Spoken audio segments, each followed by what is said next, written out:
as an artist, especially if you know the game, because you got to learn the business. You got to know the business. Right. When you start owning your masters, when you start having your own brand, your own merch, your merch turns into its own brand, so forth and so on. You don't necessarily need a label for anything else except distribution, marketing budget, things like that. If they got connections with certain outlets and radio and things, I mean, be honest, be realistic about it. That's really what you need them for. Right. If you got your own money, you got your own budget, you just need a network. You really need a network. Your network is your net worth. That's true. You ain't got to sign to a major, but most of these people that you see who they call themselves independent, they still got major backing. Right. Yeah, that's true. That's what I've been noticing though. Yeah. They don't say it like that, but I'm like, you got a whole damn label or 2 or 3 behind you, but you got to. Maybe that's maybe it's cold or something, but yeah, you're just not all by yourself. Right. I mean, even when you go to somebody like a United Masters, man, you're not all by yourself.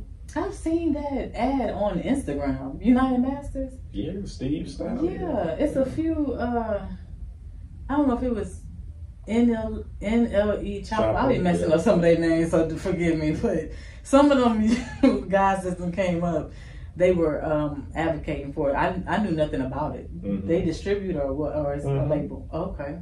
They distribute music artists and different things like that. They just got some new funding opportunities. So even with that right there, even with the Orchard, which is up under Sony, that's Sony's independent, music distribution hub, which I'm a part of too. It's literally like you get to a certain point, you need that. You need a United Masters, you need an Orchard, you need a what is the other one called? Caroline for Capitol Records and everything, or In Grooves for Universal.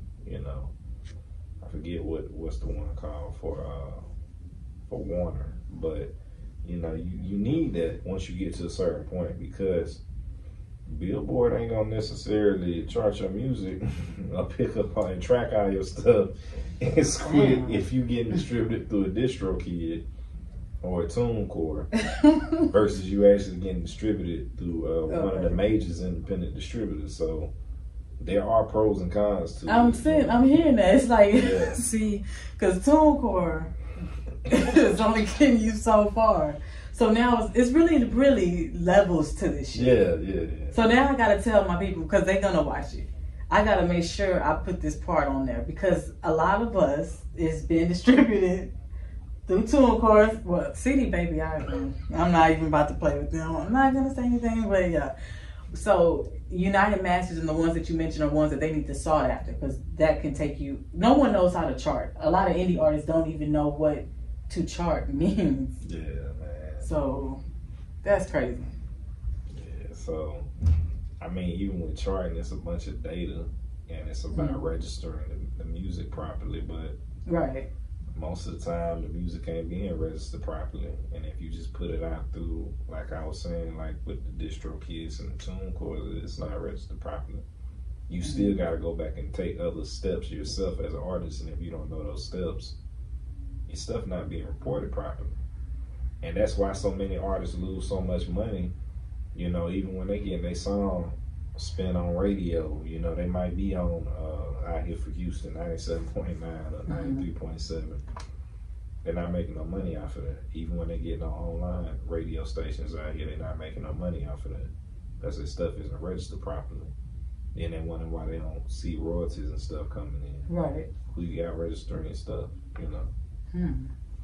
So you gotta have a team of people that know what they're doing. Right. Not think they know, but really know what they're doing. Yeah. So do you have your own podcast or radio show? That's what I wanted to tap in to. So my radio show, SM Talk Live, is actually a syndicated radio show across several different FM stations and everything with our new syndication deal. So, and then too, I have the YouTube channel, where I do a lot of interviews and stuff like that. Okay. So yeah, I mean, pretty much with that, man, I'm just still working on more syndication deals, more expansion of reach and territory and stuff, just to kind of bring it to as many listeners' ears as possible to help as many people as possible and add value as much as possible to the people who become partners. What made you want to do radio? I mean, I've been doing media since 2012. Okay, so that's a good amount of time. Because, radio, as you've been in it longer than me, that's a different beast. Yeah, man. Next year be my little 10 years, man. Oh, man. Yeah. You going to have like some type of 10-year anniversary for it? Gotta do it big, right? I might, I don't know, because the industry is full of a lot of fake people. So I don't know if I want to invite people coming. Man, see. Like, you remember that time? I'm trying to get your client interviewed over, and you was like, oh, nah, Yeah. You wanted to send me the little artists and everything who you knew wasn't going to pop. Now see. Yeah. That's not cool. Yeah, that's fake. It's a different beast, though. Yeah, it is. I didn't know. I thought it was just like, you get your mics and stuff, and get your software, and people. So you just you get to interview them and stuff like that. But I never knew the cattiness. I never knew the stepping on somebody to get to get that interview. Wow. It's crazy. Yeah. So yeah, it's a different beast, but you do enjoy it for the most part, right? Yeah, man. I mean, I've been talking to different celebrities and nice. different people for years. One of the people is Jack Thriller. Oh, I've heard of Jack Thriller. Yeah, he's from Georgia too, man. But every time I see him, he always talking trash. He be giving me some words of wisdom to make me go harder too. Oh wow! But he be talking trash. He funny. Yeah, I've seen clips and stuff. Yeah, and recently we was at the Ugly Money Music Summit in Atlanta, Georgia, and me and him was having a conversation. We was supposed to be on the panel, on the stage, and we was laughing. Damn. we was having a conversation between us. I'm over there like, hey man, when you gonna let me get the interview? He was what? Is he gonna do the interview? Nah, he ain't gonna let me do that. Wait, why? I'm messing with you. Now Jack, I was about to say bro, what's Nah, but see, in his words, because he got that comedic side. Okay. He like I said, he like to talk trash. He was like, God told me to come here to tell you I ain't gonna do it, so you have clothes. Oh no! Are you serious? I said, but you know what? But God, He brought you here though, so you can see me, so I can ask you. So those are the type of conversations we have. So we it's funny though. But like I say, he always drops some knowledge on me too, just to kind of give me a better outlook of the industry to continue to big up my platform and doing what I'm doing too. So shout out to Jack Thriller, for real. That's cool. Yeah. Out of everyone, I don't want to say out of everyone, but what was maybe your most memorable person that you've interviewed? Man, probably one of them was Marla Gibbs. And then Tommy, the guy who played Tommy on Martin. Man, before he passed. He was such a nice person. He really was. He was giving me jewels. It was like a couple of years before he passed to get to Atlanta and audition and start doing his because he had the castings and stuff. I forgot what the name of his casting thing was, but I never got to be a part of it. But he was really nice and responsive and give you advice. Yeah. So why was that one of the most memorable ones for you? Because he talked about fatherhood and he talked about us as black men and certain things that we had to do. And one of the things I be talking about in some of these interviews now is the fact of how long I done actually been doing interviews in the media. Because when I started out, we ain't had podcasting as much, you know what I'm saying? So you weren't able to, you might have been able to, but you know, we didn't record everything unless you had like video, audio, the whole setup, you know, like you got right here, right? You know, and I didn't record the interview. I wrote it down, but I didn't get the opportunity to record that. And you know, he did pass, and I was like, man, I felt bad about that, you know, because the stuff that he said in the interview was really touching.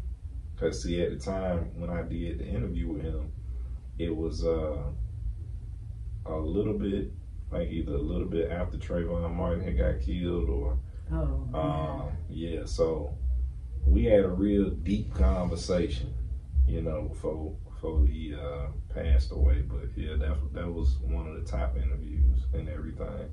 Just his outlook and view on fatherhood, and just us as black men in the black community. Yeah, that sounds deep. Yeah. Rest in peace to Tommy. Definitely. So what do you want to do this year with the radio, with producing and everything? Like I said, I know you have a lot going on. Yes. A lot going on. But what would you say is something that you would like to do and you would be feeling like you've accomplished? Like your goals? Me personally, I would probably say just getting more into the syndication aspect of the radio show and building that mold out for the different formats, because it's a different format for non-commercial radio versus commercial radio. You know, also it's SOM House One, the eSport brand and everything. Mm-hmm. So I would say just like focusing on that, because even that kind of ties into SOM Talk Live and the production.